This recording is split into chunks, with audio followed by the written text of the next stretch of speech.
السلام علیکم، welcome back to قصہ سار یوٹیوب چینل۔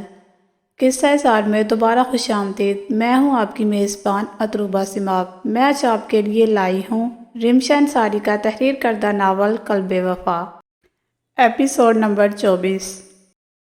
ایپیسوڈ کو شروع کرنے سے پہلے ہمارے چینل کو سبسکرائب، ویڈیو کو لائک اور بیل آئیکن بٹن دبانا مت بھولنا تاکہ آپ کو ہماری مزیدار کہانیاں نان سٹاپ ملتی رہیں۔ چلے اب چلتے ہیں ناول کی طرف۔ میں آئی کم ان باس؟ خیام اس کے کمرے کا دروازہ بجاتے استحال سے اب بولا تو شیان نے بھی ہنستے ہوئے یس کم ان کہا۔ وہ کمرے میں داخل ہوا تو دیکھا شیان بیگ میں اپنے کپڑے رکھ رہا تھا۔ کیسے ہیں بھائی؟ شیان کپڑے چھوڑ کر پوری توجہ سے خیام کی جانب دیکھ بات کرنے لگا تھا۔ میں ٹھیک ہوں، بس دیکھنے آیا تھا ہمارے نوابزادے کا رخصت ہو رہے ہیں امریکہ کے لیے، تو پھر واپس کب آؤ گے؟ خیام اب فرصت سے بات کرنے کے لیے بیڈ پر بیٹھ گیا تھا۔ دیکھے کب آنا ہوگا، ویسے میں کوشش کروں گا مستقل وہی رہوں، وہ نارمل تاثرات سے کہہ رہا تھا، مگر اس کی بات سن خیام حیرت سے اسے دیکھنے لگا تھا۔ کیا مطلب وہی رہنا ہے؟ پھر یہاں کا کیا ہوگا؟ اور بھائی، میری ایک عدد بہن بھی تمہارے انتظار میں بیٹھی ہوئی ہے، خیام نے خاصا جتاتے ہوئے کہا تو شیان کے لبوں پر تبسم سا پھیل گیا۔ آپ فکر نہیں کرے بھائی، شیان نے کبھی دھوکہ دینا نہیں سیکھا۔ میں کچھ وقت کے لیے آؤں گا اور پھر شادی کر کے اپنی فیملی کو لے کر وہی سیٹ ہو جاؤں گا۔ خیر ابھی تو بہت وقت پڑا ہے، ابھی تو فی الحال آپ کی شادی کا وقت ہے، شیان نے خیام کو چھیڑنے کے انداز میں کہا تو خیام سر کو جنبش دیتا ہنس دیا۔ میری اور عمر کی شادی شاید ساتھ ہی ہو، اس لیے ہماری شادی میں تمہیں لمبی چھٹیاں لے کر آنا پڑے گا، ورنہ یاد رکھنا تم نے بھی شادی میری بہن سے ہی کرنی ہے۔ خیام کو ذرا برابر بھی علم نہیں تھا کہ اس کی بات مقابل کے دل کو کتنی اذیت دے گی۔ اس کی آنکھوں میں رشانے کا دلہن کا روپ گھومنے لگا تھا۔ وہ کیسے دیکھ سکتا تھا اسے کسی اور کی دلہن بنتے ہوئے؟ وہ تو خود اسے اپنی دلہن بنا کے ساری زندگی اپنے پاس رکھنا چاہتا تھا، لیکن خیر، محبت ہر کسی کا نصیب کہاں ہوتی ہے۔ وہ ایک سر داغ بھر کے رہ گیا تھا۔ صبح سویرے اٹھ وہ آفس جانے سے پہلے ناشتہ کرنے کی غرض سے کمرے سے باہر نکلی تو دیکھا تیمور کہیں جانے کے لیے تیار کھڑے تھے اور کافی خوشباش دکھائی دے رہے تھے۔ ابو کہاں جا رہے ہیں آپ؟ وہ شوق میں گری تجسس سے پوچھنے لگی تھی۔ اچھا ہوا تم خود جاگ گئی، ورنہ میں ابھی نرگس کو یہی کہہ رہا تھا کہ تمہیں اٹھا دے، مجھے تم سے کچھ بات کرنی ہے۔ جی ابو بولے۔ تیمور کی بات سن اس نے اس بات میں سر ہلایا تھا۔ آؤ بیٹھو، آرام سے بات کرتے ہیں۔ تیمور نے صوفے کی جانب اشارہ کیا تو وہ صوفے پر جا بیٹھی۔ تیمور اور نرگس بھی صوفے پر آ بیٹھے تھے۔ بیٹا میں نے فیصلہ کیا ہے کہ اب تم آفس نہیں جاؤ گی بلکہ اپنی ادھوری پڑھائی مکمل کرو گی۔ کمانے کے لیے تمہارا باپ بیٹھا ہے نا، وہ پورے کرے گا اس گھر کے اخراجات۔ تیمور اپنی دھن میں بول رہے تھے مگر ان کی بات سن اس نے سرت سے گردن اچکا کے اپنے باپ کو دیکھا تھا، جن کے چہرے پر اب سنجیدگی اور شفقت نظر آ رہی تھی۔ لیکن ابو میری جاب بہت اچھی ہے اور یہ گھر بھی مجھے جاب کی وجہ سے ملا ہے، اگر میں جاب چھوڑ دوں گی تو ہم کہاں جائیں گے؟ وہ متفکر ہوتی پوچھنے لگی تھی۔ ہم یہی رہیں گے کیونکہ خیام نے مجھے اپنے بابا کی فیکٹری میں کام کی پیشکش کی ہے۔ کام بھی کوئی مشقت والا نہیں ہے، صرف مزدوروں پر نظر رکھنی ہوگی، تنخواہ بھی اچھی ہے، اس لیے اب تمہیں کام کرنے کی ضرورت نہیں ہے۔ میں خیام کو بول دوں گا تم آفس نہیں آؤ گی، اب تم اپنی پڑھائی مکمل کرو گی اور اپنی ماں کے ساتھ گھر میں رہو گی۔ تیمور کی بات سن وہ خوشی سے مسکرا دی تھی۔ زندگی نے اس پر بہت بڑا رحم کیا تھا اس کے باپ کو بدل کر۔ اس نے ہمیشہ اپنی ماں کو محنت کرتے دیکھا تھا، مگر اب خدا کا لاکھ شکر تھا کہ اس کے باپ کو احساس ذمہ داری ہوا تھا۔ وہ جیسے برسوں کی تھک گئی تھی، نیند کا احساس ہونے پر وہ پھر سے سونے کی غرض سے اپنے کمرے میں چلی گئی تھی۔ وہ جانتی تھی یہ سب خیام نے اس کے لیے کیا ہے۔ ماشاءاللہ سے کتنا اچھا بچہ ہے خیام، ہماری مہر ماں سے کتنی محبت کرتا ہے۔ وہ جانتا تھا کہ مہر ماں اس کے کہنے پر جاب نہیں چھوڑے گی اور گھر کی ذمہ داری سے اٹھانے نہیں دے گی، اس لیے اس نے آپ کو اتنی اچھی اور آرام دہ نوکری دے دی۔ میری طرف سے اس کا بہت شکریہ ادا کریے گا، اللہ پاک اس کو ہمیشہ خوش اور سلامت رکھے۔ نرگس ہاتھ اٹھائے اسے ڈھیروں دعاؤں سے نواز رہی تھی۔ نیند کی وادیوں میں کھوئے اس کے کان سے فون کی آواز ٹکرائی تو اس نے کسمسا کے آنکھیں کھولے فون اٹھایا تھا۔ اسکرین پر خیام کا نمبر دیکھ اس نے سامنے گلی کی جانب دیکھا تو دن کے 2 بج رہے تھے۔ اس نے سرت سے کال ریسیو کر کے فون کان سے لگایا اور اٹھ کے بیٹھ گیا۔ کہاں ہے میڈم؟ آفس کیوں نہیں آئی؟ اس کے بنائے ہوئے پلان پر مہر ماں کو شک نہ ہو اس لیے وہ ناسمجھی کا مظاہرہ کرتے انجان بن رہا تھا۔ وہ کبھی نہیں چاہتا تھا کہ محرمہ قیام کی اس کے لیے کچھ کرتا دیکھ احساس محرومی کا شکار ہو، یا پھر وہ خود کو اس کے احسانوں کے بوجھ تلے دبا محسوس کرے۔ اب میں آفس آؤں گی بھی نہیں، وہ قیام کی بات سمجھتی اسے چرانے کے انداز میں بولنے لگی تو قیام پریشان ہونے کی اداکاری کرنے لگا۔ کیوں محرمہ، کیا ہوا؟ سب خیریت ہے؟ جی سب ٹھیک ہے آفس میں، اس لیے نہیں آؤں گی کیونکہ آپ نہیں چاہتے تھے میں آفس آؤں، اس لیے آپ نے میرے ابو کی نوکری لگوا دی۔ اب وہ مصنوعی خفا ہوتی بات کرنے لگی تھی۔ اس کی بات سن قیام تعصب سے ہنس دیا تھا۔ اس نے کتنا منع کیا تھا تیمور کو کہ محرمہ کو بالکل نہ بتائے کہ قیام نے ان کی نوکری لگوائی ہے۔ کون بد نصیب چاہے گا اپنی محبت کو اپنی نظروں سے دور کرنا؟ بس وہ کیا ہے نا، اب اچھا نہیں لگے گا۔ قیام نوید کی منگیتر اور پہلی و آخری محبت اس کی سیکرٹری بن کے کام کرے، اس لیے میں آپ کو جاب سے فائر کر دیا۔ اب قیام بھی استہزائیہ انداز میں کہتا اسے چھیڑنے لگا تھا۔ وہ تو ٹھیک ہے لیکن اب آپ دوسری سیکرٹری نہیں رکھیں گے، ورنہ میں ہی ٹھیک ہوں آپ کی سیکرٹری۔ اس بار قیام کو کہیں سے جلنے کی بو آنے لگی تھی۔ اوہو، کہیں سے جیلسی کی بو آ رہی ہے۔ کون چل رہا ہے؟ وہ لمبا چوڑا مرد اس کے ساتھ بچہ بنا بات کر رہا تھا۔ جی میرا دل جل رہا ہے، اور اگر آپ کی کوئی خوبصورت لڑکی سیکرٹری بنی تو یاد رکھیے گا، وہ کڑ کے کہنے لگی تو قیام کا کہکہ فضا میں گونج اٹھا تھا۔ اس کو ہنستا دیکھے محرمہ بھی خلوص سے ہنستی تھی۔ میں آج بہت خوش ہوں تمہیں اس روپ میں دیکھ جس میں تمہیں میں ہمیشہ دیکھنا چاہتا تھا۔ پلیز ہمیشہ ایسی رہنا، کبھی بدلنا مت۔ وہ اس کی محبت میں دیوانہ ہوتا باریک گمبھیر لہجے میں بولا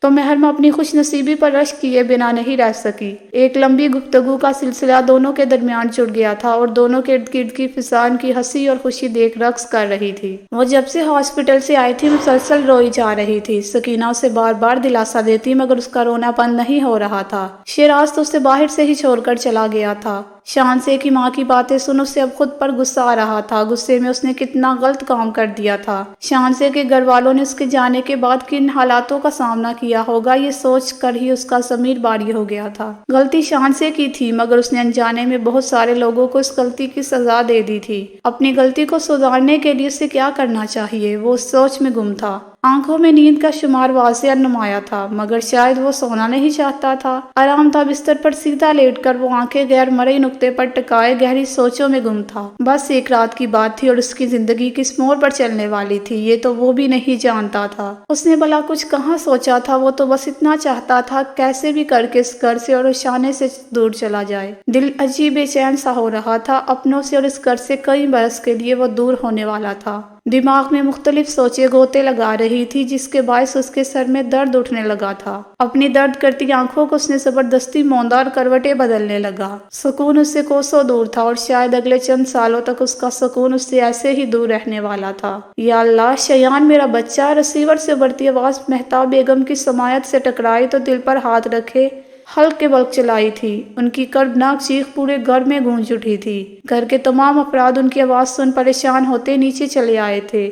وہ بھی کانپتے دل کے ساتھ سیڑھیوں سے اتری تو دیکھا مہتاب بیگم سکتے میں کھڑی اپنے خالی ہاتھوں کو گھور رہی تھی۔ سیل فون ان کے ہاتھ سے چھوٹ زمین پر گر گیا تھا۔ کسی انہونی کا احساس ہوتے ہی بھاگتی ہوئی مہتاب بیگم کے پاس گئی اور انہیں ہلانے لگی۔ چچی جان، کیا ہوا ہے؟ سب خیریت ہے؟ اس کا دل بری طرح سے دھڑک رہا تھا، ایسا لگتا جیسے سینے سے باہر نکل جائے گا۔ روشانے، انہوں نے کہا شیان جس پلین میں تھا وہ پلین کریش ہو گیا۔ چند الفاظ بمشکل اپنی زبان سے ادا کر کے مہتاب بیگم پیچ و تاب نہ لاتے ہوئے دھڑام سے زمین بوس ہو گئی تھی۔ وہ سون کھڑی مہتاب بیگم کو زمین پر پڑا دیکھ رہی تھی مگر اس کے جسم میں اتنی طاقت نہیں تھی کہ ان کو سہارا دے سکے۔ ایسا محسوس ہوتا جیسے آسمان ٹوٹ کر اس کے سر پر گرا ہو۔ کیا شیان ہمیشہ کے لیے انہیں چھوڑ گیا؟ اس کی آنکھوں میں شیان کا معصوم سا چہرہ لہرانے لگا تھا۔ عقب سے آتی گھر والوں کے رونے پیٹنے کی آواز وہ بس سن سکتی تھی مگر ان کی طرف دیکھنے کی اس میں ہمت نہیں رہی تھی۔ تھوڑی دیر میں ہی ہنستے بستے گھر میں ماتم کا ماحول بن گیا تھا۔ شیان پوری قوت سے زوردار چیخ مار کر وہ جھٹکے سے اٹھ بیٹھی تھی۔ پیشانی پسینے سے تر ہو رہی تھی۔ کمرے میں مکمل اندھیرا تھا